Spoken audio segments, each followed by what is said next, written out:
graça e paz, mais uma vez aqui para a gente andar mais um bocadinho na palavra do Senhor. Eu desejo que quando você estiver ouvindo essa mensagem, Deus esteja te abençoando, você esteja bem, e se não estiver bem, que essa palavra possa ser bênção na tua vida. O texto que a gente vai ler hoje, um dos textos, vamos ler mais de um, é 1 Samuel, capítulo 5, que diz assim, os versículos 1, que diz assim: Os filisteus tomaram a arca de Deus e a levaram de Ebenezer a Asdod. Versículo 6, que diz assim: Porém, a mão do Senhor castigou duramente os de Asdod, e os assolou, e os feriu de tumores, tanto em Asdod como no seu território. Versículo 9. Depois de a terem levado, a arca, a mão do Senhor foi contra aquela cidade, com muito grande terror, pois feriu os homens daquela cidade, desde o pequeno até o grande, e lhes nasceram tumores.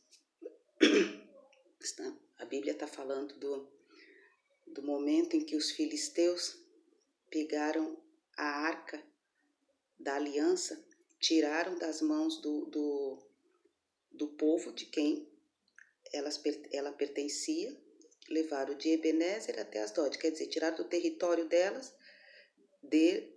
onde ela estava, e levou para o território deles, pensando eles que a arca, significando a presença de Deus, que eles estariam prendendo o Deus que estava abençoando Israel, porque eles pegaram a arca e levaram para o território deles e ainda colocou dentro da casa de Dagon, do Deus deles. Aí todo o capítulo vem explicando, quando eles colocaram lá, que eles levantaram de madrugada os sacerdotes, quando chegaram lá estava a imagem de Dagon caída de cara no chão. Eles levantaram, quando eles voltaram de novo, estava lá de novo e com as mãos cortadas. Então, aí eles começaram a perceber que eles tinham pensado errado, que a arca da aliança representava a presença de Deus e que ela tinha que estar no lugar certo, com o povo certo. Aí é onde eu venho com aquela pergunta, a presença de Deus, ele pode ser bênção, ele pode ser maldição, ela pode ser maldição. Ela era bênção na casa com o povo dele, porque era ali que ela deveria estar. Mas quando ela foi roubada, ela passou a ser maldição. O povo começou a ser ferido, nasceram tumores, começou a morrer gente, virou uma loucura. E às vezes tem muita gente achando que, que a presença de Deus, aquilo que representa a presença de Deus, é um amuleto que pode ser colocado em qualquer lugar e que tá tudo bem, vai dar tudo certo. Os filisteus, eles entenderam que Deus, o Deus de Israel, não é um Deus que eles podem pegar e colocar em cima de uma mesa, que eles podem pegar e movimentar para onde eles quiserem, que não é um Deus que obedece ordens. Eles pensando que tirando aquilo que representava a presença de Deus para Israel, iria enfraquecer Israel. Mas quem ficou enfraquecido foram eles, que agora eles tinham uma cidade amaldiçoada, uma cidade de pessoas doentes. Segundo Samuel, capítulo 6,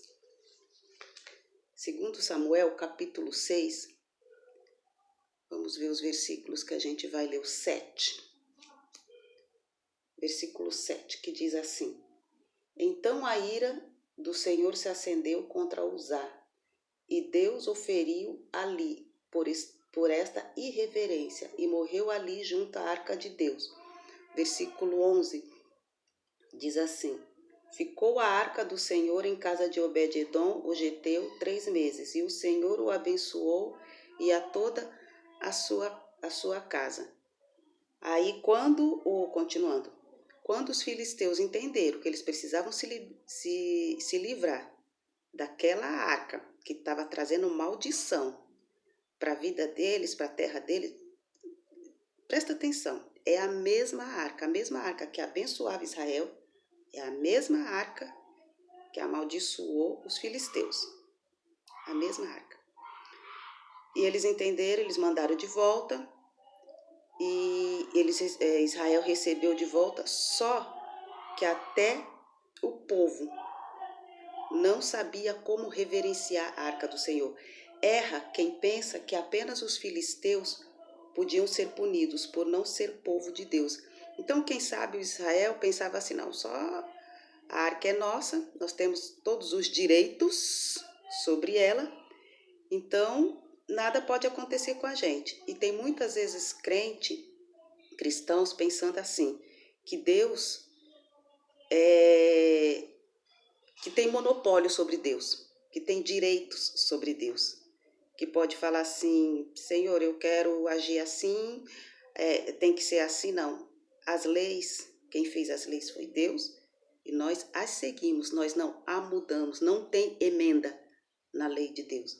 Aí usar por causa da irreverência, não foi por causa de pecado, não foi por causa da irreverência, ele foi punido. E muitas vezes a gente acha, irmãos, a gente acostumou uma maneira tão feia de cultuar Deus.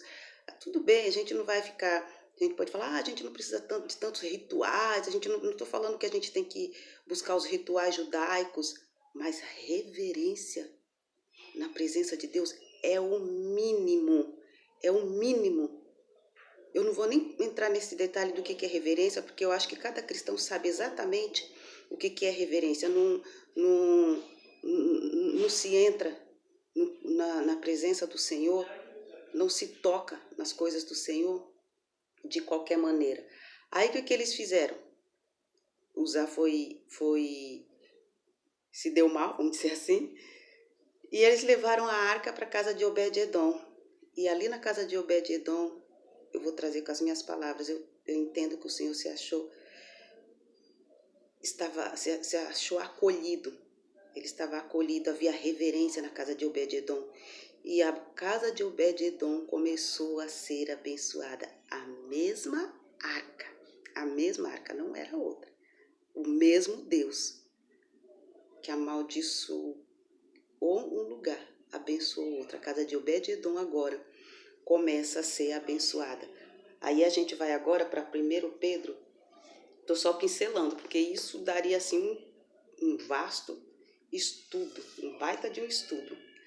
1 Pedro 2, capítulo 2, versículo 6 a 8, que diz assim, por isso está na Escritura, eis que põe em Sião uma pedra angular, eleita e preciosa, e quem nela não crê não será de modo algum envergonhado. Para vós outros, portanto, os que credes, é a preciosidade, mas para os descrentes, a pedra que os construtores rejeitaram, essa veio a ser a principal pedra angular, e pedra de tropeço e rocha de ofensa. São estes os que tropeçam na palavra, sendo desobedientes para o que também foram postos. 1 Pedro, capítulo 2, versículo 6 a 8. Se tiver algum barulho, vocês me perdoem. Tem um barulho de fundo aí, mas tá meio difícil para esperar o silêncio. 1 Pedro, Pedro está dizendo assim, está falando de Jesus, que lembra que eu estou falando da arca?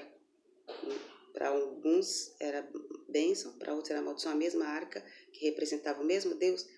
E assim é Jesus. Para alguns, ele é bênção. Se você recebe Jesus como Obed-edom, é bênção. Mas se como os filisteus, vai ser maldição. Para uns, Jesus, ele é... Como que eu vou dizer? Para uns, ele é a pedra de tropeço. Vamos falar igual está na Bíblia. A pedra de tropeço e rocha de ofensa. São esses que tropeçam na palavra. Então, a gente vê assim que muitas pessoas têm Jesus assim como se fosse um amuleto. Anda com camiseta de Jesus, tem lá na sua... Tem adesivos de carro escrito Jesus, tem a Bíblia, Salmo 91 aberto na sua sala, ou seja lá onde for, tem panfletinho, tem tudo. Só um amuleto, só alguma coisa, só algo. E Jesus, ele não é algo. Jesus, ele é o Filho de Deus. Então, ou ele é bênção, ou ele é maldição na sua vida. Quem é Jesus para você? Eu não estou perguntando o que as religiões te falaram, o que as denominações te falaram, o que o livro de histórias te falaram. Não estou perguntando isso, não é isso que Deus quer saber de você. Ele quer saber quem é Jesus para você. O discípulo chegou conversando com Jesus, falando que estavam falando dele, e Jesus perguntou para ele: quem vós diz que eu sou? Quem eu sou? Jesus perguntou para ele: quem eu sou para você? E ele disse: você é o Filho de Deus, tu és o Filho de Deus. Ele entendeu quem era Jesus. E nesse momento o Senhor não quer mais ouvir as desculpas. Ah, porque eu ouvi isso, porque eu ouvi aquilo. Não, não é o que você ouviu. É quem... Desculpa. Quem Jesus é para você. Não é o que ele representa. É o que é, não é o que também, é quem ele é para você. Os filisteus levaram a arca. Foi pedra de tropeço. Uzá tocou com irreverência. Foi irreverente na presença de Deus. Foi maldição na vida dele. Mas Obed-edom, ele recebeu a presença de Deus. Eu fico imaginando, agora sou eu imaginando, que Obed-edom estava ali só vendo aquela movimentação toda, e quando a arca chegou na casa dele, ele se sentiu privilegiado, ele recebeu bem, ele cuidou bem, ele procurou saber, ou já sabia como que fazia, quais eram os trâmites, como que tinha que ser tocada, e ali ele foi abençoado. Faça igual Obed-edom. Receba Jesus na sua casa com reverência, da maneira correta, não da maneira como os outros dizem que tem que ser. Que o Senhor te abençoe, que o Senhor te guarde, que em tudo que você colocar as tuas mãos de forma lícita e honesta possa ser abençoado. Eu vou encerrar porque o barulho está aumentando. Deus abençoe.